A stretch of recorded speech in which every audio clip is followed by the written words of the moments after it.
Welcome back to Against the Cage, your home for everything going on in the world of MMA, including exclusive interviews with all your favorite fighters and figures in the sport. My name is Jake Aryeh. I'm joined here by my co-hosts Scott Fontana and Erich Richter. And guys, we got a big night ahead of us on Saturday. UFC 327 in Miami, Florida.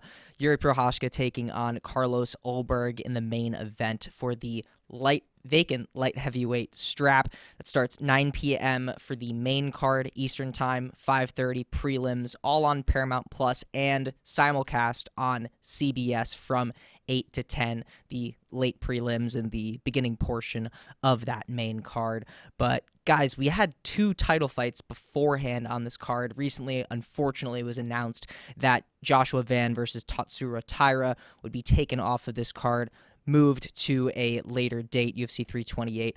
And Erich, I want to ask you, does this loss of Joshua Van and Tatsuro Taira as the co-main event, how does this affect the appeal of the card in your eyes?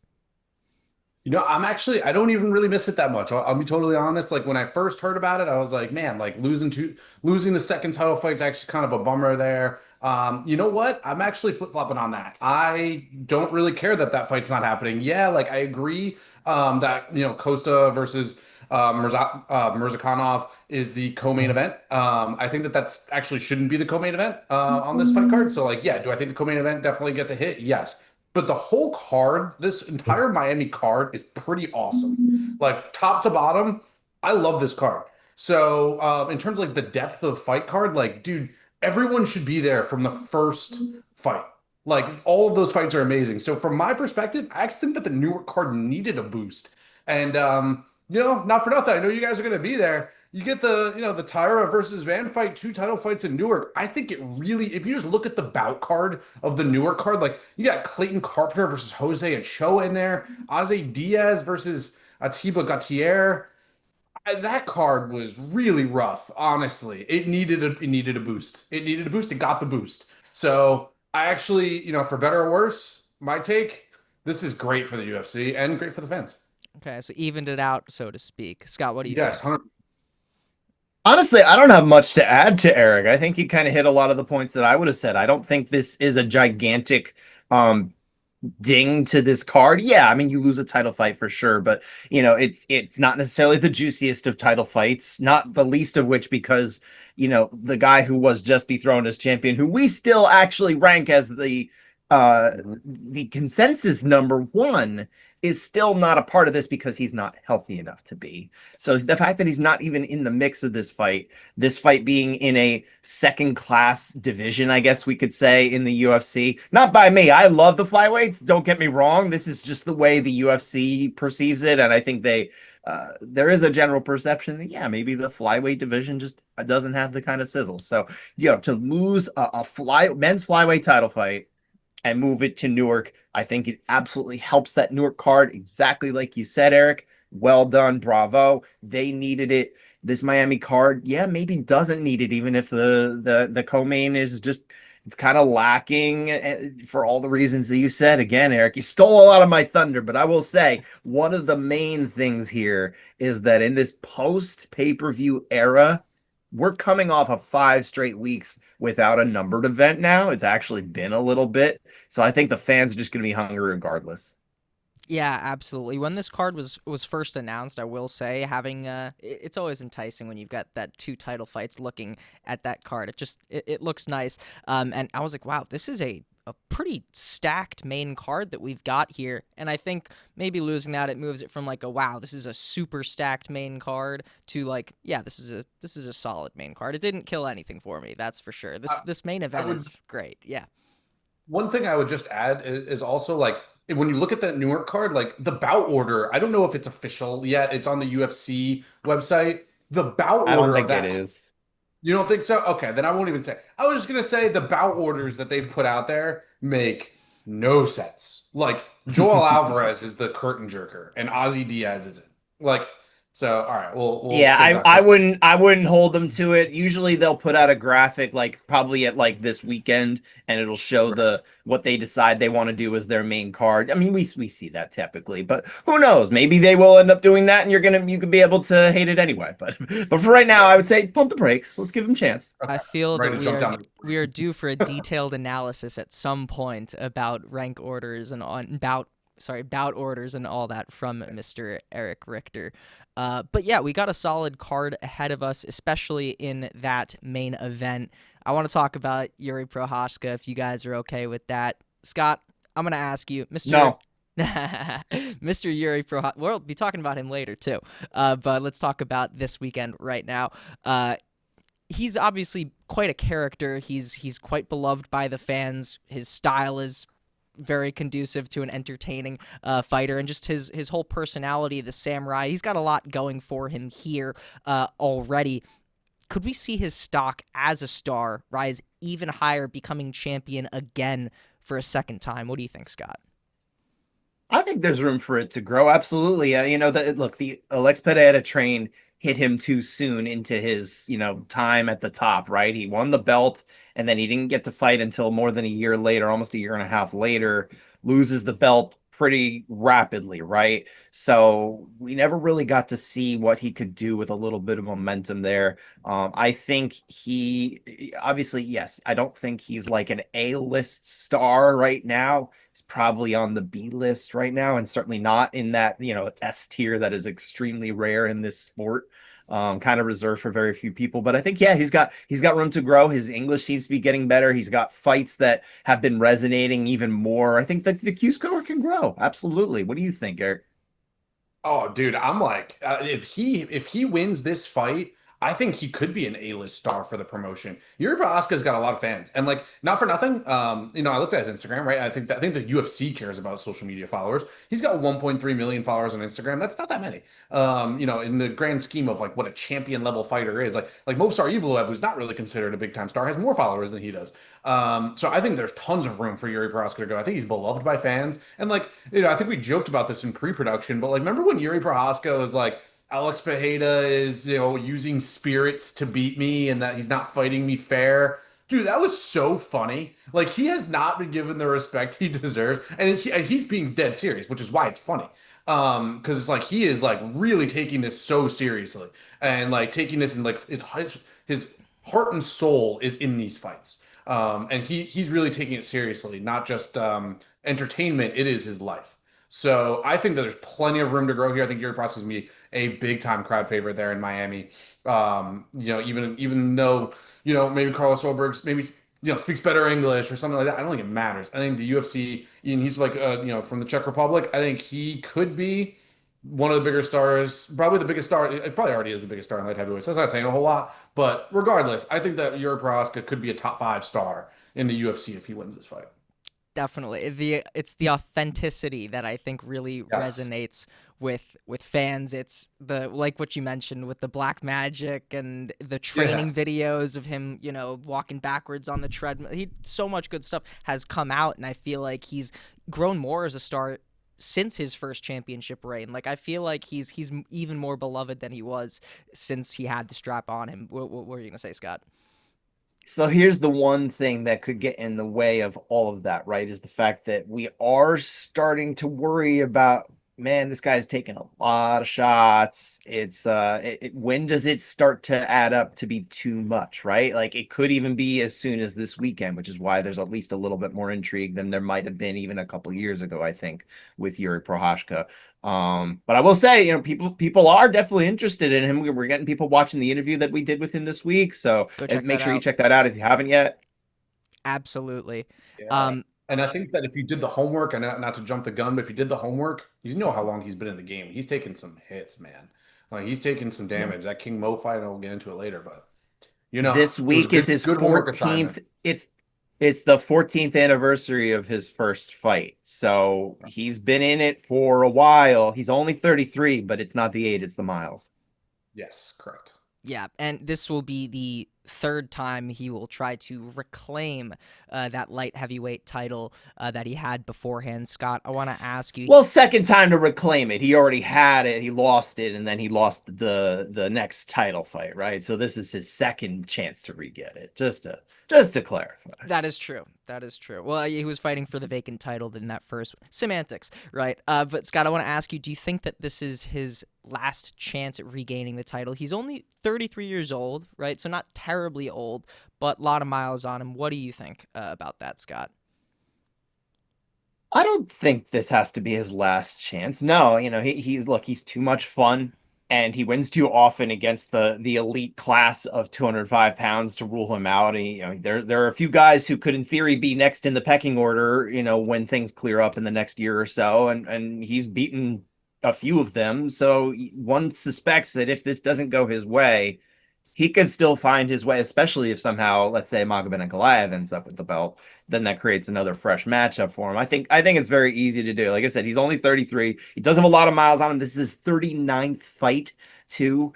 So that's really the main concern, is just when does he start kind of falling off of his peak, because maybe the chin just can't keep up. So far, so good, but man, he was taking a few good shots against Khalil Rountree. He just kept rolling with him though.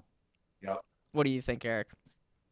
Yeah, I mean, the thing about it is that light heavyweight's not the most competitive division. Like, there's not a whole lot of like uber talented guys over at light heavyweight. Obviously, Alex Pereira's gone now, and when you really get into it, like, we talk about Magomed Ankalaev not getting this title shot. I'll go more about that later, but I think that if this is like a really close war or something, I wouldn't even be surprised if they did a rematch if it was really entertaining.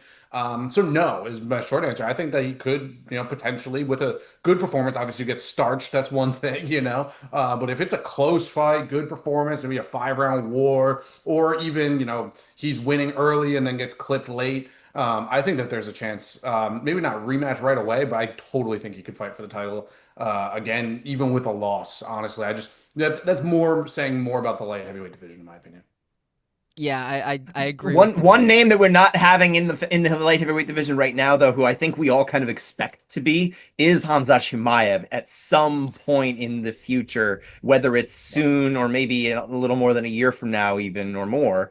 I think we all kind of expect him to be at 205 at some point. So that's the type of thing that could change the dynamics. But as we look at it right now, we only have what we have, right?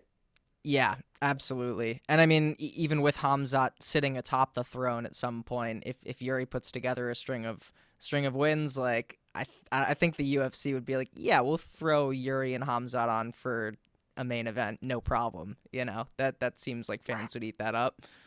Yeah, or Reiner de Ritter is also moving up to light heavyweight. There's going to be some new blood here, just not sure how they're going to fare. It's new sizes. 20 pounds is not nothing. Yeah, absolutely. Hey, at least for RDR, he is so big. He was like the biggest middleweight as far as rehydration and like cutting it so close. He really was one of the biggest ones that we know about. And him coming up, it's really, for me, I'm very curious what RDR is going to look like up there. I feel like it's going to be addition by subtraction for him for just not 100%. Having to cut. Mm-hmm. Yeah, if you like ever watched his one championship bouts, like middleweight in one championship is not middleweight in the UFC because of like their hydration rules or whatever. Yeah. Reiner de Ritter was fighting at like 220 at different points at one championship. So he's used to fighting at big weight and fighting big guys, and he is a big guy. So yeah, it's a good shout. Mm-hmm. Absolutely. Very interested to see what he looks like up there. I want to talk also a little bit about Carlos Ulberg, the guy who's going to be standing at the other side of the octagon on Saturday night. Obviously, Carlos is a striker. Jiri's a striker. Jiri's fought Alex Pereira, who is widely considered one of the best ones in the game 2 times now.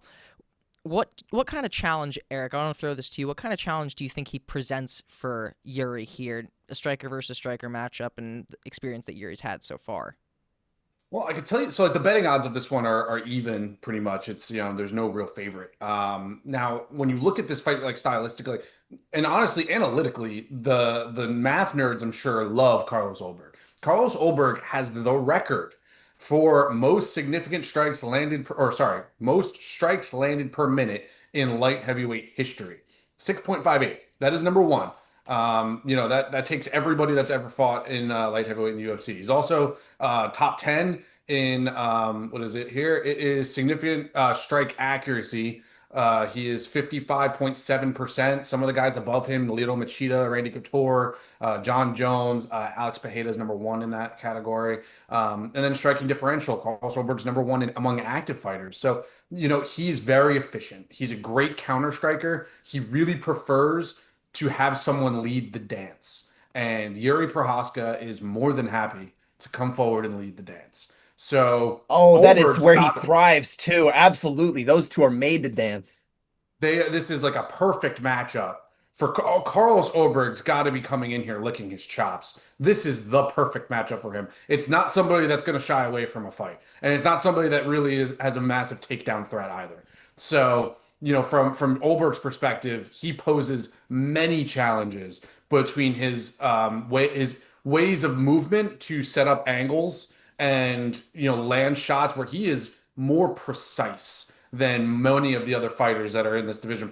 And obviously, analytically speaking, the most precise light heavyweight in UFC history. That's there's a body of work here for Ulberg where he has the power to knock out Jiří Procházka, and we've seen him take some shots. So if he can continue coming forward and eating those shots and then wear Ulberg down, then I think that this is just going to be a chaotic fight from the very, very first bell. Ulberg will feel right at home. I can tell you that. We'll find out a lot about Carlos Ulberg on Saturday night. A lot of great analysis. Yeah, to add on to that, it's really, and this is more or less distilling kind of what you said into probably something a little more, let's say, layman without the stats, right?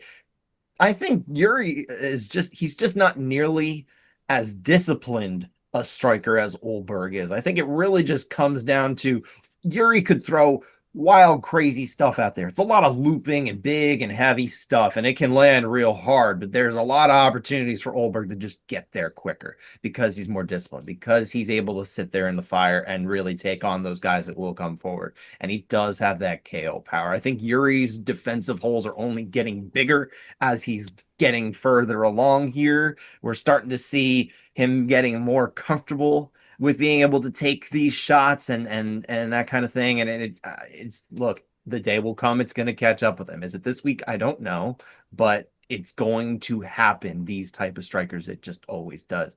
Here's one thing that I want to throw out there. And I don't know that I feel like confident in predicting that this will happen, but I'm curious to see if Carlos Ulberg might actually try to make a little bit more of this a ground fight, just to keep Jiri on his toes, because he does come forward. You're coming forward, you're much easier to be taken down, and most fighters don't do that against Jiri, but someone who did, Glover Teixeira in their classic fight, which happened on my 37th birthday, I'd like to point out, a few years back. Like, obviously, we saw Jiri pull that one out in the 5th round of a fight he was going to lose on the cards.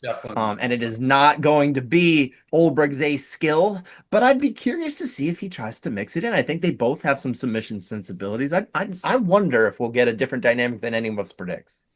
Yeah, the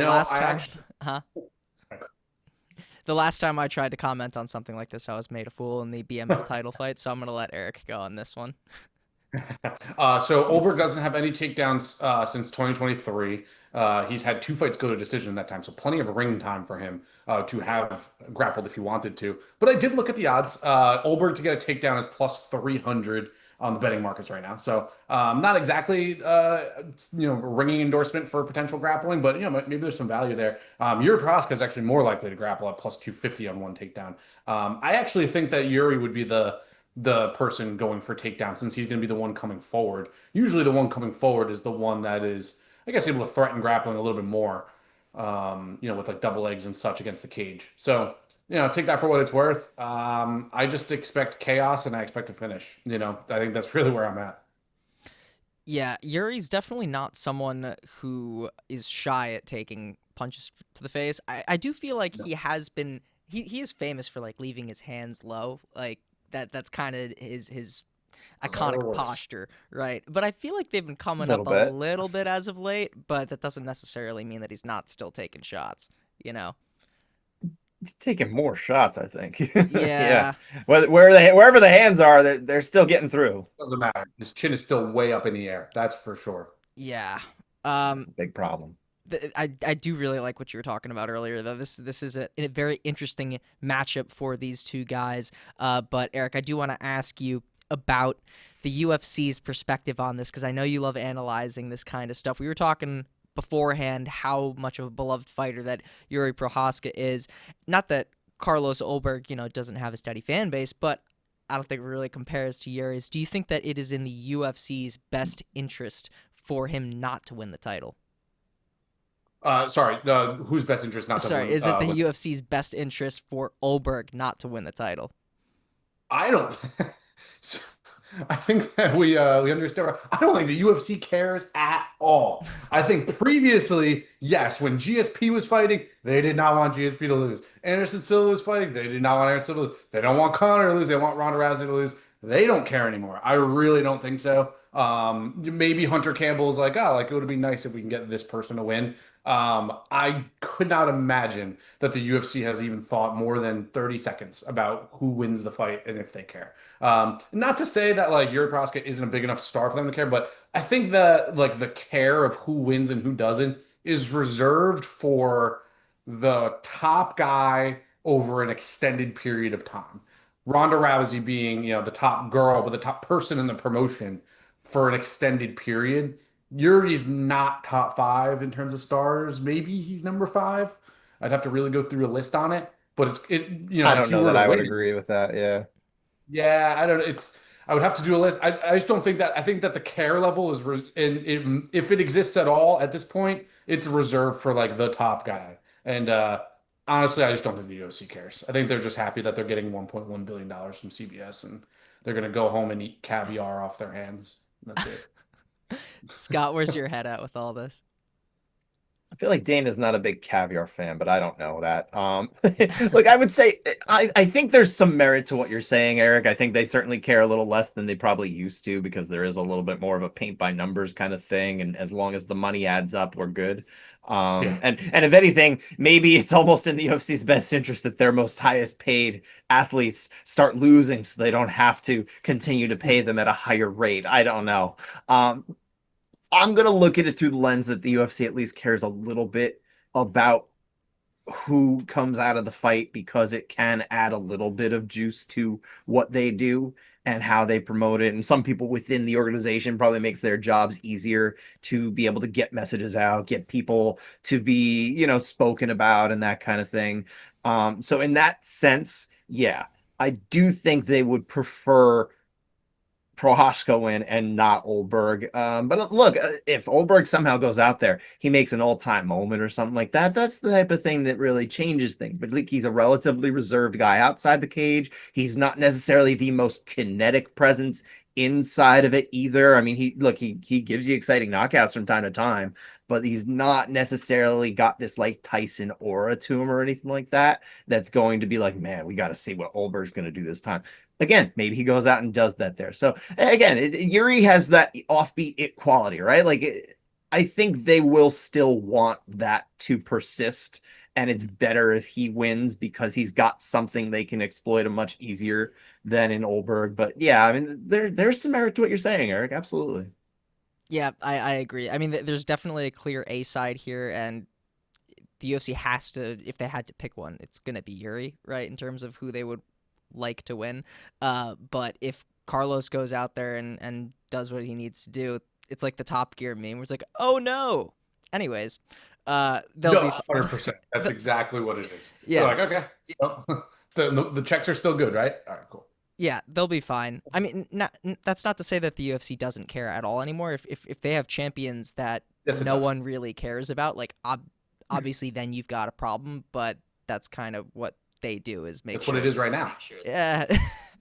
Yeah. That's not true. That's not fair. For a separate day. I'm being a little facetious. But I mean, that is why the UFC does what they does, and why, for instance, the guy who's out of this picture, Magomed Ankalaev, he's kind of been skipped over by Mr. Carlos Ulberg here. Scott, I want to ask you, do you think it was the right call to have him get another win, or just skip over him in general and put Carlos in this position? What do you think? I have come around to the idea of passing over him because Ulberg has earned the right to fight for gold, and Procházka, as a former champion himself, coming off of consecutive wins instead of one coming off a loss. Uh, Even with Ankalaev being ranked ahead, I am okay with it. I've come around on it. There's no MMA math here. You know, none of these guys have fought each other. It's all fresh matchups, so you don't necessarily say, all right, well, hey, look, at least this guy beat this guy. So really, in the pecking order, someone ought to get it first. No, it's all kind of fresh. And look, Ankalaev is a promotional wet blanket. You can't do much with him. You certainly couldn't have done Ankalaev versus Ulberg in Miami. There's no box office to that, right, Eric? No way. You can put that on the prelims. I'd rather watch Aaron Pico versus Patricio Pitbull, which is going to be an awesome fight. That's But cool.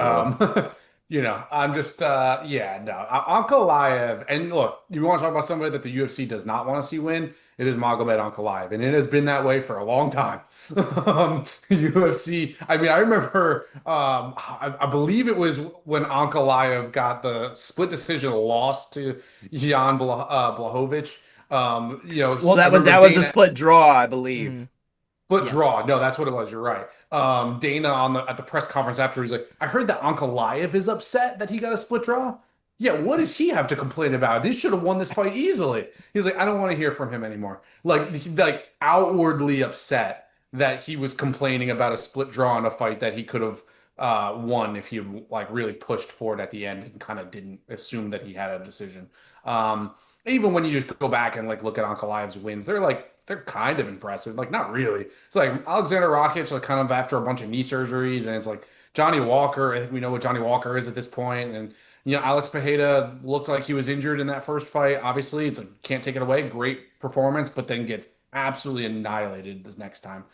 He's just not, he's not going to get those big time fights. You look at his body of work, it's actually not as impressive as you would think for somebody that was really billed as like a high level Russian like stud like Khabib was at one point. You look at his body of work, it's like, eh. I'm gonna push back hard on that one though. I mean, he beat Alex Pereira in a fight that look, it was close and it was competitive, but like let's not take that away from him. We're talking about Alex Pereira, who we often basically put on a pedestal because of what he's been able to accomplish in such a short amount of time. That win alone, I think you really got to put enough respect on his name. And to win as many fights as he has, I think there's something to it there. Yes, he dropped the ball against Jan Blachowicz. I think he really ought to have been able to win that fight for many reasons. Frankly, Jan could have even too, but let's stick to Ankalaev here. And yes, he absolutely had snatched defeat from the jaws of victory against Paul Craig all the way back, right? So that you can point to situations where he's come up small in the big spot, including his last fight, the one against Poatan, where he lost that title that he had won, but he still had won the title. Let's not take that from him. Yeah, that is very true. And in your interview with Jiri, you kind of spoke with him about the fact that he was skipped over, and it's like, hey, he can go back and get a couple more. He'll be back if he can string these things together, I think. Well, actually, Jiri really framed it well because it was like, look, I had to do this too, and I might have suggested that. I don't remember if it was him who suggested that or I did in that conversation, but yeah, I mean, the idea that like, look, I didn't get an immediate title shot. I still had to go win something before I did it, and then I lost again, and I had to win 2 more.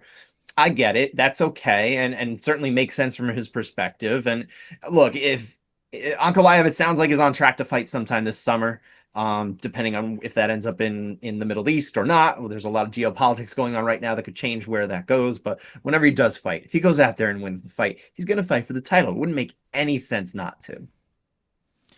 The UFC has done crazier things when it comes to skipping over people. But I'm dubious of that. I wouldn't be surprised if they just jumped it and said, yeah, Hamza. That would irk me. I wouldn't like that. At this point, you gotta let's sort out the triumvirate. We have 3 guys that we want to figure out who's the best of them. Let's do the round robin. I want that. Okay, that's fair. Well, guys, because this is a title fight, we will do our sport entertainment rating. I'll go ahead and go first. For my sporting ranking, this one's a little bit tricky because you've got the two people who were just fighting for the title not in this fight. But I'm going to give it a 4. Pereira's not, he hasn't moved up to heavyweight just yet. He hasn't fought in heavyweight, so I'm going to treat it the same way that we do our ranking system. He's still technically there. I'm going to give this one a 4. For entertainment, it's a 5. It's a Jiří Procházka fight, and I'm just really interested to see what happens in this one. Scott, what do you got? Yeah, I'm also out of 4 as far as sports, and part of it is because of kind of what you said, which is look, Alex Pereira technically is still there, but also even if you take him out, we are still talking about this isn't necessarily the guaranteed best fight that they ought to be able to make from a sporting perspective. So I'm going to ding it down to a 4. And I wanted to go 5 on entertainment purely for what I expect to happen in the cage, but I actually am a little reserved. I could actually see scenarios where this doesn't go down as like one of the better Jiří Procházka fights. And maybe that's just me being a little more cautious than I normally am, sometimes a little more bullish. I think all of us can be, right? We get excited. I'm trying to be a little more reserved here, but I'm still getting an 8. That's an 8, solid overall. I like it. Eric, what about you? I'm like so in between on sporting still. I've been thinking about it as like 3 for sporting or 4 for sporting. It's definitely not 5. 5 is, Pereira versus, John Jones. 5 is 1 versus 2. Yeah. Yeah, it's like the best of the best. So I'm going to go with it. I'm going to go 3 for sporting, and that is not really. Look, I think that there's Nagana Goliath. We talked about the middleweight guys that are going to move up. I just think that there's other fights out there that could be made. And obviously, this isn't to nothing that the UFC could do better. They made the fight that you had to make, right? But yeah, I'm just going to go 3 for sporting and 4 for entertainment because this is going to be a stand-up war, and I expect it to be chaos. All right, what does that bring us So I had an 8. Eric had a 7. What'd you have, Jake? I had a What was 9. your cumulative? You had a 9. So we're at an 8. We're at an 8. Solid 8 out of 10 average. I think that's fair enough. Perfect. I think we could all be pretty happy Yeah, with I that think so. one. Yeah. It is a good fight. Obviously, you don't have the best guy at 205 anymore. He has decided he's done. Exactly. And this is happening with increasing frequency now. So now it's what we have. And I think an 8 for this kind of title fight, that's not bad. Absolutely. And let's talk about some of the rest of the card. Scott, what do you have for your fight to watch? Well, I wanted to say another one, but somebody is about to say what they picked instead of me. But I'll actually pick, and to my own surprise, Azamat Murzakanov against Paulo Costa, who is coming up to 205 to fight Murzakanov, who's been a big knockout machine up here. I am curious, number one, how does Costa respond to fighting actual 205ers at 205 and not just needing to move up and weight to fight at 205 in a middleweight fight? And then Murzakanov, I mean, again, this is somebody who's on a roll. This is the chance for either one of them to actually start making a real move toward the title. I don't know that a win for either man ought to put them next. I think there are still too many people in the way that would be more interesting for them to fight. I'm thinking about the Khalil Roundtrees. I'm thinking about Jamal Hill. I'm thinking about these guys that I want to see in the way before they were to just skip ahead and get a title shot. But I'm curious which one of them is going to show they belong in the mix at 205. And I think even beating Murzakanov here would do that for Costa. But he's got to pick up some real wins. He's not had a lot of momentum. He's got one win. This would be a streak for him. I'm curious if he can do it. Yeah, I mean, if Paulo gets the job done, I mean, I have Azamat in my rankings for. I'm not sure if he actually made it into the. I think you're the only one, Yeah, right? the only Eric, one. you don't have him, right? Yeah, I don't think so. He very well might be after this, especially because at some point very soon we're going to be removing Poatan. Things will move on. Yes. Yeah. Eric, what do you got? Aaron Pico versus Patricio Pitbull. This is just an amazing fight, and I think it's brilliant matchmaking by the UFC. Aaron Pico, and I think we've talked about him before. Aaron Pico was a major prospect back at Bellator. He looked like he was on a one-track shot to a title, and then some injuries, some losses. I'll take you back to October 1st, 2022, when Aaron Pico was injured with a shoulder injury and had to retire after the first round. That same night, Patricio Pitbull defended his title against, let me pull it up here. Oh man, I lost it. I had it up here. Okay, Adam Borks. They fought the same night. That fight maybe should have happened between Pitbull and Borks that night, but it did not, or maybe in a different world it could have. Regardless, Pitbull is, he's an older guy, but this is the spot. Pico, comfortable, a former Bellator guy. This should feel familiar for him. This should feel like he's welcome. He should feel like he's on national TV on CBS. And if he puts on a big time performance, he could be the next superstar of the UFC. And he's still only 29. Yes, he was flash knocked out by Lerone Murphy in brutal fashion, but he's been knocked out before and he's come back. So let's see if he can do it again this weekend. And he's actually talking pretty openly about like, hey, maybe I do have a glass chin, but like, you got to hit me. And that's a weird thing to acknowledge. But I will say, man, you stole this fight from me, Eric. I wanted this fight. I've wanted this fight for years. It should have been a Bellator headliner. It should have been a PFL headliner. It never was any of those things. And now it's going to be the signature or the featured prelim, which will also be on the CBS portion, granted, of a UFC event. It's kind of a weird way to get this fight in, especially because now it's only going to be 3 rounds. It may not need 3 rounds, but I would have loved it to have actually been a headliner, a more featured fight. Now it's just lost in the shuffle of a bunch of other fights. So I'm a little disappointed in that. I don't think that it's actually lost in the shuffle at all. I think it's national title, national television. This is a big spot for Aaron Pico. Wins this fight, he can still move up quickly in the rankings. Obviously, he needs more to talk about this one with 3 bets. I'll just say. Stay tuned.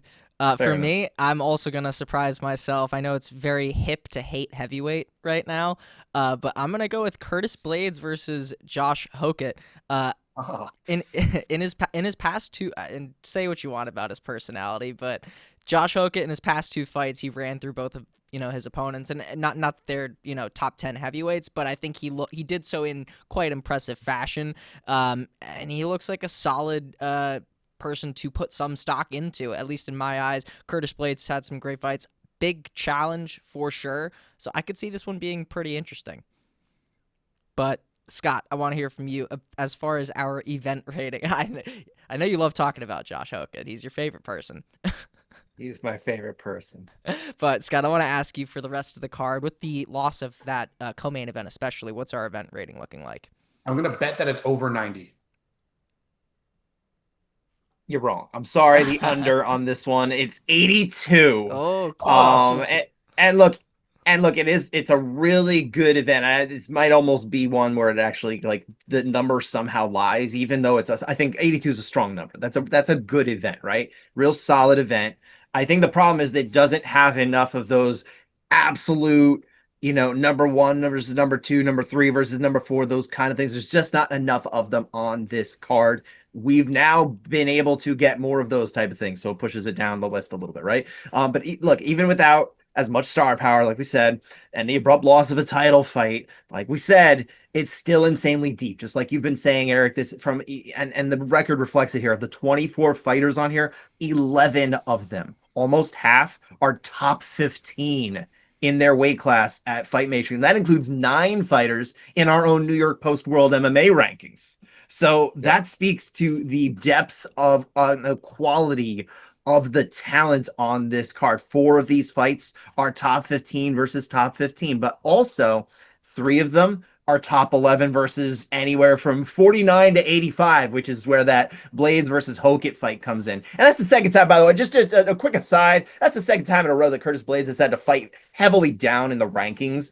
to defend his spot. He did that against Rizvan Kuniev. Kuniev has now kind of joined him up there. But at the same time, like, man, let this guy fight up soon. I think if he gets through this, he's got to.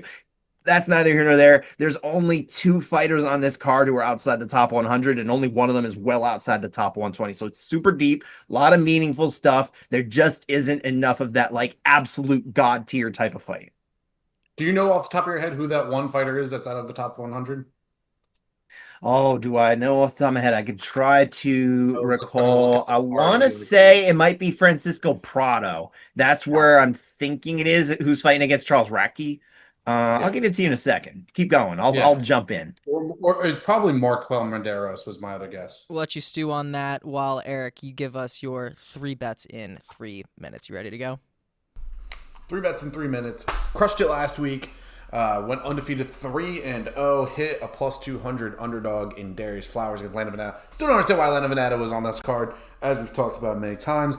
In total, 3.68 units on the day. It brings us back into the positives. Plus 2.28 units on the year, if my calculations are correct. We move on. It's a huge fight card. I love pretty much everything on this card. Like, I want to bet almost every fight, and I will be on my betting column that goes in the paper on Friday. You also see it on the web on Saturday. But I'm seeing lots of angles. I feel like I'm seeing things really clearly now in the gambling world. So I mean, let's get into it. I'm going to give 3 bets in 3 minutes, and then I'm going to also throw us a little parlay action. We're going long shots, and so let's get started here. 3 bets in 3 minutes, 3 minutes on the clock. And here we go. We're going to start on the prelims. Kevin Gastelum versus Vicente Luque. And, I think, they're both moving up in weight. I don't know why, but they're both moving up. This fight's actually taking place, I believe it's over at middleweight. So I'm not sure exactly what kind of shape Kevin Gastelum is going to be in. I think we're always worried about the shape that Kevin Gastelum's in. For me, I'm actually liking Vicente Luque here. I think this fight's going to go the distance. And Kevin Gastelum has looked pretty solid, especially against that Joe Pyfer fight that he had. And, he obviously beat Dustin Stoltzfus as well. Now, where I think that Gastelum is kind of being overvalued is he's not that much bigger. And yes, he can wrestle. And I think that Vicente Luque could get taken down here. But Vicente Luque is far more damaging. If we're grading on criteria of damage, he's definitely more damaging. He lands more elbows, and I expect him to actually get his hand raised here by decision. Now, this is a hot take. Kevin Gastelum is the clear side on decision according to the betting markets. I'm going to go Luque by decision plus 550 over on DraftKings. That number is specific. It's a great line over on DraftKings and BetMGM. We move on. And we go further down the card here. We are going Patricio Pitbull versus Aaron Pico. Look, Aaron Pico, right? He's a little bit of a favorite here. This fight is, actually projected to go the distance at plus 120. Not projected to go the distance, plus 120 to go the distance, which is interesting for a featherweight fight. But for me, I think that, we talked about this fight. Patricio Pitbull, a little bit older. Aaron Pico comes at you hard. He comes at you and he sprints at you. I've watched a lot of Aaron Pico in my days over when I was watching a lot of Bellator fights. Patricio Pitbull, I think he's kind of, a little long in the tooth at this point. Pico, this is his time. This is his moment. This is a familiar opponent, someone that he has definitely seen in backstages over at Bellator. This is his spot to come in here, get a quick knockout, and really climb that where his potential should have been. And like I said, he knows that he has a glass chin. So we go in Aaron Pico by knockout, plus 205 over on BetRivers. Great number there as well. And we move on. I am going to do the main event. Jiří Procházka versus Carlos Ulberg. I have to do it. Look, I broke this down stylistically. We're looking at a lot of sharp strikes, sniper-like strikes from Carlos Ulberg. I'm not sure who wins. I just think that it's going to be chaos in terms of the damage that these two fighters will be able to inflict on each other. Procházka, we've seen him, in the fight study that we did against King Mo. He does come forward with his hands down. He gets clipped a good bit. Carlos Ulberg, very, very good striker. Obviously historically great, as I broke down earlier. So I'm going to go under 2.5 rounds for the main event. That's minus 110 over at Fanatics. Nothing crazy there. We go to a parlay, and I'm going to go crazy, right? I'm going to go a little crazy. I know we're over on 3 minutes. But we're a little bonus parlay, maybe like a half of a unit, something like that. We're not going crazy here. And it's going to be, here we go. We are going Esteban Ribovac's money line with Kevin Holland by submission plus 550. Now, the case for Kevin Holland, as I calculate this, the case for Kevin Holland is Randy Brown. We've seen a lot of Randy Brown, and I'm not the biggest Randy Brown guy. Randy Brown's willing to grapple, which I think is important. Kevin Holland loves front headlocks. His darts choke is really good. He's got really long arms. I think Kevin Holland is the perfect guy to get a finish here by submission. At plus 550, I think that's a fantastic number. Now, in terms of this parlay, Esteban Ribovacs against Mateusz Gamrot. I mean, Mateusz Gamrot's really a one-trick pony. It's kind of like, I'm going to take you down, I'm going to control you, I'm going to outpoint you. And I don't think that works in 2026 MMA. It just doesn't. So Esteban Ribovacs, I like him. I like his damage, I like his striking, and I like his ability to just inflict damage on Gamrot, who I don't love his striking. I think Ribovacs could win by knockout. I think he's live by decision too, because I think that the scoring criteria has just changed. And I think that Mateusz Gamrot would have been the champion back in maybe 2015. But he's not. It's 2026, and this doesn't work for at this level anymore. So that's 16-1. You can grab that if you got those numbers. So it's Kevin Holland by submission, Esteban Rubac's money line. That's your 3 bets in 4.5 minutes. 4 bets in 4.5 minutes. A little parlay action to sprinkle on a really good fight card, and I'll be in attendance. So if you're there, holla at me. Alrighty, thank you so much for that, Eric. And Scott, did you do your due diligence? What's the name? I was right. It was Prado. There we go, Scott, off the top of the dome. Medeiros is the other one outside the top 100, but he's actually 113, so he's not that far off. Okay. All right, there we go. Mystic Scott. Well, let us know in the comments below what you think of this card, the main event, and everything that we touched on. Did you disagree, agree with us? Let us know down below. But guys, we have 2 previews this weekend because PFL is going to Chicago. Sergio Pettis versus Mitchell McKee, main card 9 p.m. on ESPN2, prelims at 6 p.m. on ESPN Plus. And Scott, I gotta ask you, Sergio Pettis, he's a guy who's had a world title and promotion outside the UFC, formerly in Bellator. Why is he not fighting for the PFL's inaugural bantamweight title? What's going on here? Because of PFL matchmaking weirdness that continues to persist. That's the only thing I can think of. Look, I will say there are titles that have not been assigned yet, inaugural titles that have not been assigned for the PFL yet at 35 and 45 for the men, and also women's 125, although I think we all kind of just treat Dakota Ditcheva as the champion of the PFL women's flyweight division, as rightly so, right? Not sure what the holdup is here. I don't know why you just beat around the bush of putting a title on potentially put a title around the waist of your legitimate top 10 level bantamweight, but that's what they decided to do here. They matched him up against a much deeper and unheralded prospect in Mitchell McKee, who's undefeated and probably going places. And I don't even think he's necessarily not going to win this weekend, but it's just, I think it's very strange to do what they did. That's all. Yeah, if they were going to do it, well, first off, I just don't understand them doing it in the first place. But if they were going to put him up against someone not like Mitchell McKee, who's kind of a rising prospect, who would you even put him up against? Well, obviously not McKee, but I would say, look, he did just beat Raufeon Stotts last year. Raufeon Stotts is right behind him in PFL's own rankings. They are 1-2, so he wouldn't necessarily do that again. If I have to pick somebody, I'll just say Marcelo Alves, the one who won the bantamweight season last year. Might as well just put your guy who had been the Bellator champion, who you absorbed Bellator, so he was a champion under your organizational banner, essentially, for a time. Put him against Alves, the winner of the season, and just let them decide who's the winner. But instead of doing that, they got Alves fighting against Naoki Inoue in Brussels next month. So again, we continue to have matchups that just don't seem to make a lot of sense. Stotts, by the way, on this card, he's on the main card, but he's underneath the main event here, and he's fighting against Renat Kavalov. And that's another one that we're like, this is just a bunch of unheralded names against names that they have. It's like they're really just trying to kill the old to get the new, and I kind of like that in some ways, but there's a little too much of it going on right now.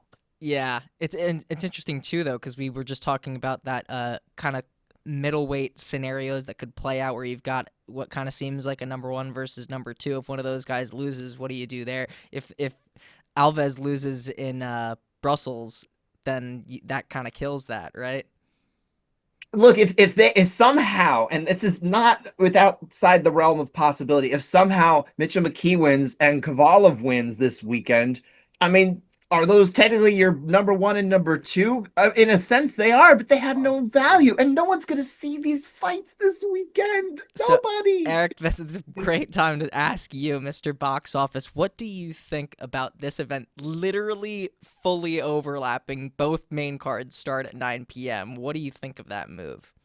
It's so funny because like previously under the pay-per-view era, I was kind of like, all right, maybe they're just trying to be like, hey, we're free. You don't have to pay for us. It's not $90 to watch us. You're on national TV. I kind of saw it if I really squinted, but holy God, now that there's no pay-per-view, the fact that you're still doing this, it is baffling beyond belief. And it's new management there. So like everybody was getting on, the executives over at the old PFL and Peter Murray and all those people for the poor strategy, but it is carried over. So there's something that's interlocking between the two regimes over at the PFL where this just makes no sense at all. And frankly, like, why did you have to do this on a Saturday? Do it on the Friday. Like, give it up, man. Like, you're not. The viewership number, like ESPN's gonna be like. I know they're trying to work out a deal with Fox right now for a TV partnership deal. The viewership on this, I cannot imagine is going to be good.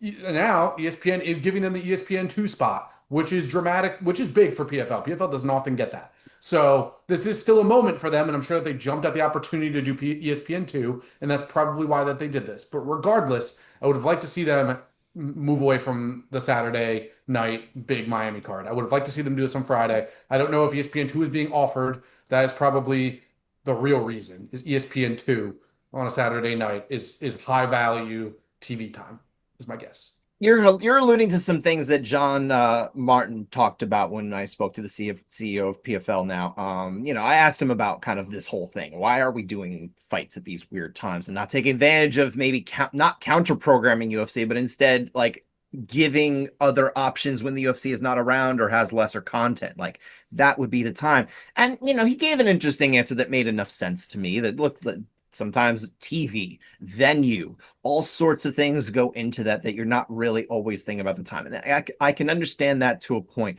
but like you got to avoid a numbered UFC event. Who is the audience here? This is a dead zone. The only thing I was trying to game this out. I'm like, who is actually literally going to watch this other than people who actually watch both at one time? And that's such a minuscule, section of the population, especially the fight watching population. And the only thing I could give you, this is the only thing that makes sense to me, guys, is that there are probably some people who paid for an annual subscription of ESPN Plus and they still have it, and maybe they can't afford to jump right over to Paramount Plus because hey, everything's expensive right now, and who can really afford to do all of this stuff anyway? So maybe they're waiting for that to expire before they switch over to Paramount. So hey, at least there's still people that could do that. Or again, there are some people who have cable and they don't have any streaming services. I don't know who they are. I think they're over 60 or 70, but I'm not sure how many of them are watching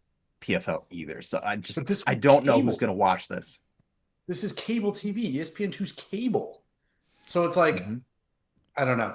Like CBS is also going to be on, like, you get both things on cable. I know. So it's not we'll have the CBS simulcast too. There's no paywall anymore. Like UFC is now free. There's not pay-per-view. But I don't like when it was pay-per-view, I could squint and see it. Now I cannot. Yeah, and also this would be a good time to mention the PFL Africa regional tournament is also starting on Friday. So there's more combat sports going on. Well, you wouldn't want to do two PFLs in one day, so you can't do PFL Africa and then later in the day do PFL Chicago. So that's your answer, Eric. That's why they couldn't do it on Friday. Yeah. Well, why two PFL events in the same week to begin with? Well, Scott, I want to ask you. Look, the regional one, I get it. That's almost ancillary, right? We're not even talking about it because it's a regional show. I don't think there's betting odds for it. I looked. I don't like. You can't really bet on it. And like you could bet on LFA almost anyway. You know what I mean? Well, Scott, I want to ask you because we do have another event. What is our event rating for this PFL Chicago card? Look, bear with me here. It's a 1. It's not a 0. It's not a 2. It's a 1. But bear with me. I think it's weighed heavily down by a few fights that are like they truly just don't belong on like a major MMA card, and that's not an offense to Biagio Ali Walsh. He obviously is here for very clear reasons, and I think he would acknowledge those as well. I like him. I've spoken to him before. Really nice guy, and I'm rooting to see him continue on with this career and make something of his own name and not just his grandfather's name, right? But he's ranked outside the top 1,000 in his weight class at featherweight. His opponent is not ranked, has never been ranked. So this is a prospect fight. There's other prospect fights that are very deep down. But outside of that, and the fact that there's some mismatches too, like number 28 featherweight Gabriel Braga is going against number 1,208 featherweight Shaidan Lealoha. And that doesn't make any sense. But the co-main and the main here are also mismatches. There are fighters on here that are totally viable fighters. 14 out of 22 are in the top 100, and 7 of those are in the top 30. So these are actual legitimate elite MMA athletes for outside of the UFC, and there's something to that, but the matchmaking is very weird, and that's part of two that really holds us back. Fair enough. Pettis minus 125 against Mitch McKee plus 105. A lot of love for the prospect. Wow. That's what I'm saying. That there's no reason that he could lose, like he has to lose this fight just because he's ranked much deeper back. But I don't love taking too many prospects and trying to knock off established names. You're not going to change the guard overnight. I don't think that's what you want to do, and I don't think people will be ready for it, and people aren't going to notice because they're not watching. That's fair enough. Well, guys, let's talk about what happened last weekend at UFC Vegas 115, I believe, if I'm getting my numbers right. But in our main event, we had Renato Moicano beat Chris Duncan via rear naked choke after bloodying him up on the feet. At the post-fight press conference, Renato Moicano was like, hey, this Apex main event, pardon my colorful language, sucked. He was like, what are you doing putting me up against Chris Duncan? Jay. I know. What are you doing me putting Family up against show. Chris Duncan? No one knows this guy. Why am I fighting in the Apex? This card was terrible. Put me up against a guy at a notable name, not in this place, essentially. Might be paraphrasing a little bit here, but Eric, you're Mr. Box Office. I got to ask you, do you think he's got a point with all this? Oh, of course. I mean, we were the ones that we were the ones that were calling the Apex the warehouse for, months before really anybody else was. I don't know if we could say that we did it first. I don't know about that, Eric. We can't Maybe. claim that, sir. I'm claiming. I don't care. right. Regardless, Renato Moicano, I thought it was actually funny because he was like, nobody knows who Chris Duncan is. He sees Chris Duncan every day at training. He doesn't care. I thought that was hilarious. Like, Chris Duncan's actually his friend. He's like, but nobody knows who Chris Duncan is. Also, you were an underdog in this fight. So pretty hilarious in both ways. Like, speaking out of both ends of his mouth, and then also that's your friend and whatever. I kind of love it. Now the thing about Renato Moicano is you kind of did have a couple opportunities here to really make it big. Like, you fought Islam Makhachev, you lost that fight. Obviously, who beats Islam Makhachev? He stepped up on late notice, sir. Be nice. I hear you. But you also lost to Manil Dariush, a fight that you really shouldn't have lost. Look, he's got the win over Turner. He's got the win over Benoit Saint-Denis. I liked Renato Moicano coming into this fight. And I wrote that in the newspaper on Friday. I was in on it. I just, I don't know. It's Renato Moicano. He's ranked number 8. Everyone's going to have to fight in the Apex. The UFC is not getting away from it, and he's not going to be the one to, change that. So I don't know. Give him Dan Hooker next, and maybe it could be the first fight on the main card of a pay-per-view. I think that is a very good fight to make. But Scott, what do you think about the rest of this situation? The booking never made sense for so many reasons. Why would you put teammates against one another in a fight that really means absolutely nothing in the divisional stakes and not even really in the same competitive bracket? We got Moicano, who was, outside the top 15, not by too much, but he's at least still in there. Chris Duncan, look, my grandmother's from Scotland. I like Scotland, but he shouldn't have been in this fight. That's just the way it is, right? I never got that. It was like a PFL type of booking, right? That's almost what we get going in here. As for the Apex itself, I don't really want to see fighters competing there who've actually been out in the world and really competed in different places. And that's what Moicano's done. He fought for a title, like we just said. Not even more than a year and 3 months ago was when he fought for a title. It's not that long ago. And now he's got a headline at the Apex against a teammate who's not even really known. He should be mad. I really should be mad. I would love it, and I don't think the UFC has any appetite for this, but I really would love it. And I'm going to beat this horse till it actually happens. They really ought to turn the Apex into a place that they do prospect-centric cards that are just prospects and journeymen, who are and I'm not talking about a Moicano journeyman who's probably more of a gatekeeper at the decent level of lightweight. I'm talking about, the journeymen who are maybe they've lost 7 or 8 fights and they won maybe 11 of them, that kind of thing. I want to see that as a proving ground for them. I don't want to see guys like Mike Cano have to not fight in front of an audience. He's fun. He can be exciting. You put him in the right matchup, he's fun. He shouldn't be at the Apex. I get it. And the fact that fighters are actually getting mad about it too, it's not just media. It's not just disgruntled fans. Your fighters don't want to fight there either. Why are we putting them there? Come on. Yeah, it's the place, it's the matchup. Made no sense whatsoever. Dan Hooker would be great. Turtle in the tree. Yeah, but it's like, what do you do with those cards? Like, who's going to headline a PFL, not PFL, an Apex card where it's only prospects and, vets that are still looking for their spot? Like Kai Kamaka fought as the curtain jerker for this card. He's like probably what your ideal veteran is for this card. What do you do with the headline? Like, how do you headline a card like that? Is like kind of where I get with this. Who cares? It's the UFC Paramount Plus era. They don't care anymore, right, Eric? Yeah, that's fair. I mean, Darius Flowers versus Lando Venata last weekend.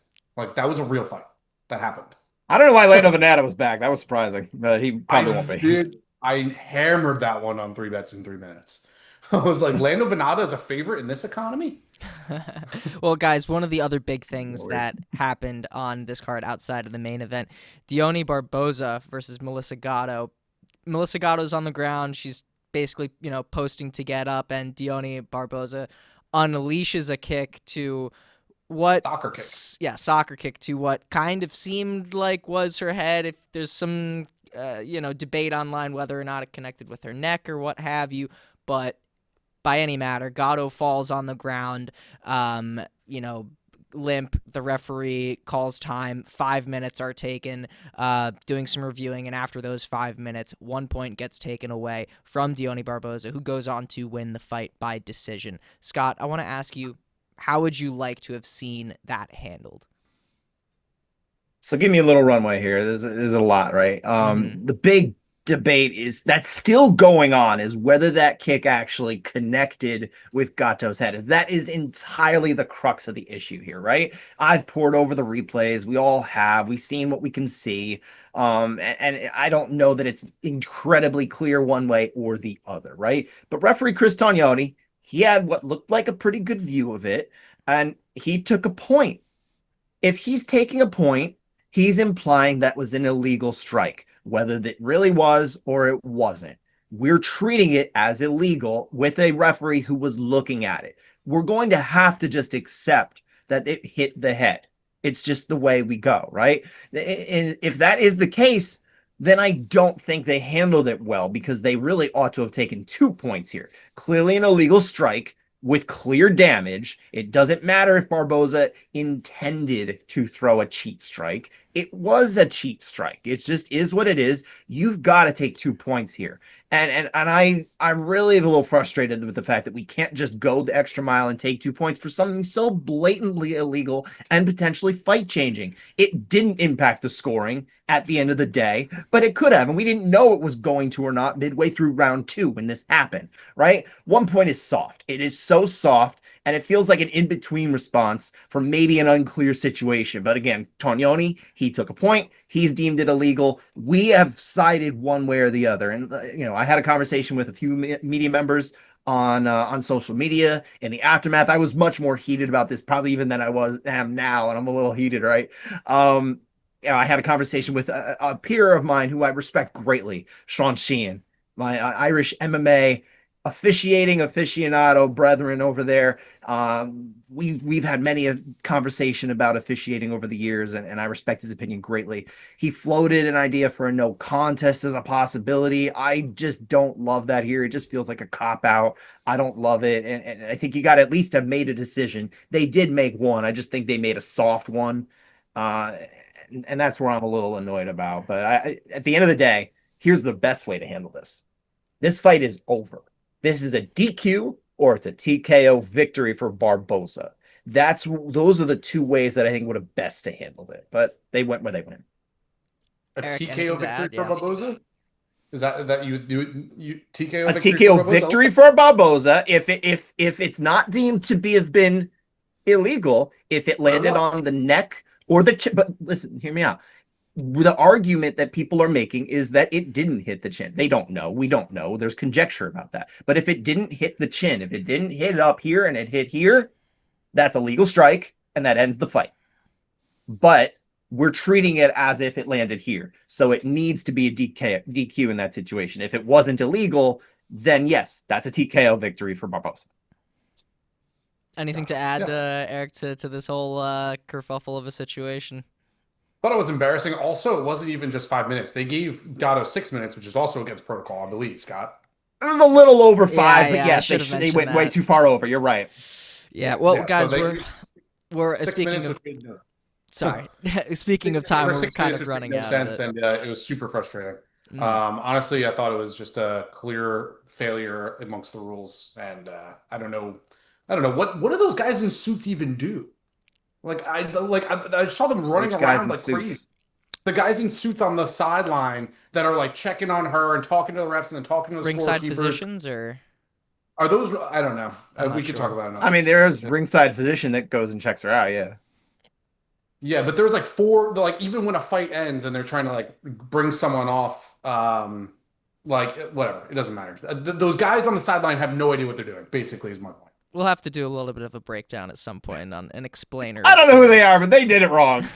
Let us know what you guys thought in the comments down below. Perhaps we got it wrong. I don't know. Give us your thoughts on this situation that seems to be going on for a little bit longer. But Scott, why don't we touch on some of the quicker hits in MMA news? What's going on?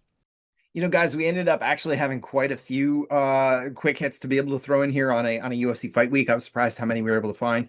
Some of them we'll start with Dana White here. Some of them came off of an interview or conversation, I guess, that he had with noted streamer Aiden Ross. Said that only lightning is going to be the type of weather that could actually disrupt the flow or the action at UFC White House. So kind of like a football game. If it rains, and in Dana's words, effing snows, it's not going to stop the action here. So be ready for maybe some weirdness tempting the fate of the MMA gods on this one. We'll see.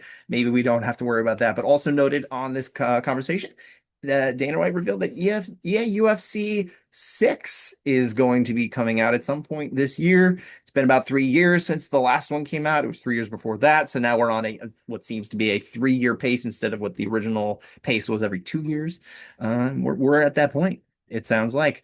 Also relating a little ancillary to the White House card, Ilia Topuria, the headlining champion of the lightweight division for that card, is going to be featured in an HBO Max docu-series called Los Topuria that will premiere in June, timed essentially with that fight, right? Also, on the same day as that fight, June 14, we will have the premiere of the latest season of The Ultimate Fighter with coaches Daniel Cormier and Michael Bisping. They're going with two guys who are not going to fight each other, obviously. Once again, that seems to be the formula they're moving toward, I guess, at this point. UFC has announced that this week, and the two weight classes on this one will be men's bantamweight and women's strawweight. Over to another UFC champion, Tom Aspinall, was, of course, recovering from the damaging double eye pokes that he absorbed in his no contest fight against Ciryl Gane in October. He said that he is going to, on his YouTube channel, he said he is back to training, just not quite cleared for contact sparring. So maybe a little bit of progress. We're still waiting for Tom to be able to get back on his feet and in the cage, and we can only hope that that happens soon enough. Best wishes to Mr. Aspinall here. Unfortunate development for a UFC veteran, longtime UFC bantamweight Pedro Munoz. He's turning 40 this September, hasn't fought since November 2024, riding a 3-fight losing streak. He says that he has requested his release from the UFC. He wants to continue his career elsewhere. I guess probably feels a little frozen out. It sounds like maybe he is, right? PFL Mina, another news here. This is also a little disappointing if you're a big fan of the regional fight cards that they have. I'll see Africa is this week. PFL Mina's first one was planned for May 8th. It has been postponed. The promotion has announced. We don't know further details about when that is coming. 2 more notes I'll get in here. Former UFC welterweight title challenger Darren Till, he has signed with BKFC, making his continued trek through other promotions in the combat sports sphere. And lastly, John Jones, who, of course, our UFC legend who finds himself in hot water a lot of the time, not necessarily legally so in this case, but he appears to have been involved in what I'd sum up as a road confrontation. I don't know that it was exactly road rage. I don't know what your definition is here because there was no actual violence. There certainly was maybe some menace a little bit potentially. I'm not really sure how you would qualify it there, but nothing happened. All's well, I guess that ends well. But yeah, there was a little confrontation that was caught on video with another driver. It was shared. He gave his side, John did. It's just the latest essentially marker in a long line of the UFC legends history of driving related incidents. But in this one, nobody was hurt, nobody was arrested. So at least there's that. And that's it. Alrighty, thank you for that, Scott. And guys, let's wrap up the show with the final round. We had a big homework assignment in light of Jiří Procházka's attempt to take back his title this weekend. We had the Jiří Procházka experience, if you will. This is one of the first assignments, if not the first, that Scott is also watching for the first time, or did watch for the first time. Jiří Procházka's 4 fights, well, he had more than 4 fights in Rizin, but some of his 4 fights in Rizin, Satoshi Ishii, Vadim Nemkov, and King Mo. 2 of those. Pretty entertaining. I kind of want to ask Scott, what are your thoughts? Because this is one of the first times that you've watched it for the first time. What did you think of this one? Well, I've always enjoyed the Rizin rule set, which allows for, knees to the grounded opponent and soccer kicks and all this stuff. So it was cool to see that, especially in the victory over Satoshi Ishii, who I don't know if you guys were aware, like there was a point where he was actually considered to be a very intriguing prospect in MMA. He made the broadcast of UFC 100 and was had not made his MMA debut. He was an Olympic level judoka from Japan. So this was kind of deeper into his MMA career when he fought Procházka at this point. It was an interesting matchup to see, and to see him starch Ishii like that. That was intriguing. To fight the way he did against Vadim Nemkov, the current PFL heavyweight champion. That fight was pretty competitive. I would. That's one of those fights that, like, man, you get 2 guys who end up going on to much bigger and better things very early in their career. And in some ways it's a missed opportunity. In other ways, it's like, man, at least we got it, because now they're like on the opposite sides of the fence. King Mo is the one who I don't know how much you guys are aware of, because his peak really was even before Erich got into the sport. And to see the competitiveness that those two had, particularly King Mo starching, just crazy knocking out Jiří Procházka, and then having the fight that he had in the second one. I mean, nice back and forth brawl that ultimately King Mo just ran out of steam on, and Jiri made him pay for that. That was really fun to watch. I liked watching early era Jiri, very early in his career. I think this would the first 3 fights were a part of the Rizin 2015 heavyweight Grand Prix, and 2 of them were on the same night, Nemkov and King Mo, the first one. So to watch him just a couple years into his career and already see the promise that was to come, it was kind of fun. And he was always a fun fighter, right, guys? Absolutely. I mean, in the Vadim Nemkov fight, obviously Yuri's got a submission victory over Glover Teixeira, but rear naked choke is a little bit different. It was interesting to see Yuri throwing like arm bars and stuff like that, and kind of tussling around, throwing those legs out, looking for triangles and all sorts of stuff. Yeah. He's fishing. Eric, what do you think? Yeah, I mean, Nemkov was 6-0 when this fight happened. This was unbelievable. Jiří Procházka's grappling looked real good here. So I was seriously impressed. The 10-minute round thing changes everything in this fight, in this sport, the 10-minute round. But yeah, to bring up the King Mo thing, dude, when I saw King Mo, I was like, isn't that the guy who like sucked at Bellator? Like, I looked at his record and I was like, and his career. Oh yeah, that's not fair. No, I didn't know who he was. I'm not saying that he was bad. I'm just like, it's like the same thing if you look at Tony Ferguson's record, and like if you only got into the sport like 4 years ago, I was like, isn't Tony Ferguson suck? It's like, you no, tell Tony the young Ferguson kids doesn't. like, you watch your mouth. Yeah, exactly. That's what I'm doing. But no, yeah, it's King Mo getting the takedowns, and then Jiří Procházka with his hands down gets clipped. Might see that this weekend. Who knows? Well, let us know what you think in the comments of your homework. And Scott, speaking of homework, what is our next assignment? I am giving you another fight that you will find on YouTube. We'll provide the link below. I'm sure Jake will fit that in there for you. It is Jorge Masvidal, a young Jorge Masvidal, fighting against Toby Imada at Bellator 5. Yes, number 5 in 2009. This was during the first season of Bellator, back when they did season-long tournaments, kind of like what PFL did last year. They were a little more condensed. And but Masvidal, like I said, is very early in his MMA career. You might be watching this fight and wondering like why I picked it. Just be patient. Okay. Okay. I will leave it in an air of mystique until we watch it. But Scott, Indeed. Might see Jorge Masvidal in the UFC soon.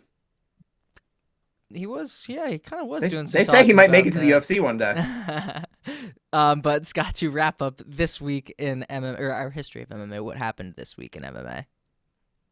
21 years ago, April 9, 2006, Forrest Griffin beats Stephen Bonner to win the original The Ultimate Fighter season with the light heavyweights in action, of course, in that one. I am aiming not to repeat many of these, this week's as much as I can, but this feels like one that's kind of always going to have to get highlighted. I don't even remember if I did it last year, but yeah, this is big. This was a momentous moment in MMA. One of the most Arguably important the moments. biggest moment in UFC history. Yeah, important for sure. It's you could easily make that argument. But for those, there's a bit of a myth to it. Like it's definitely a little overblown by the UFC, but it is still big, no matter how you slice it. Yeah, maybe they're being a little over romantic about it. Who knows? I wasn't there back then. It meant so a lot I can't to them. really. I can't. Speak I wasn't to even it. watching then. Yeah, but Scott, one more fight for those who are really looking for it. What can people go out and watch? I'm going to give you Ryzen. We were already talking about it. I'm giving you more Ryzen. This is Ryzen Landmark 13 in Fukuoka. That is technically Saturday night over here in the United States. It starts the feed at 11:30 p.m. Eastern time. It's a pay-per-view on Ryzen.tv. And the headlining fight here is featherweight champion Rajbali Shaidalayev, who actually we have Eric has him ranked at 145. He is in action against, and he's number 7, I should point out, in Fight Matrix, but he's going against the number 233 flyweight, and that is Yuta Kubo. So this is kind of a mismatch in terms of the rankings there, in a sense, but like they have a different level of, pool of talent they're pulling from. It's a little different, right? Other notable fighters on this card, I should say, include Danny Sabatello. He's going about the bantamweight veteran from Bellator. He's going for the bantamweight title here. Patricky Pitbull fighting halfway across the world from his brother at basically the same time, so they're not going to be together, which is unfortunate for them. That's something they tend to be in each other's corner. And then also the atomweight women's legend Ayaka Masaki is on this card too. So there's some notables. All right, there we go. Well, lots alive in the UFC. Featherweight needs him. Bring him in. Lots of MMA to watch around the globe this weekend. So there you go. Scott, Eric, as always, been a pleasure. You at home, enjoy the fights this weekend, and we will see you next week.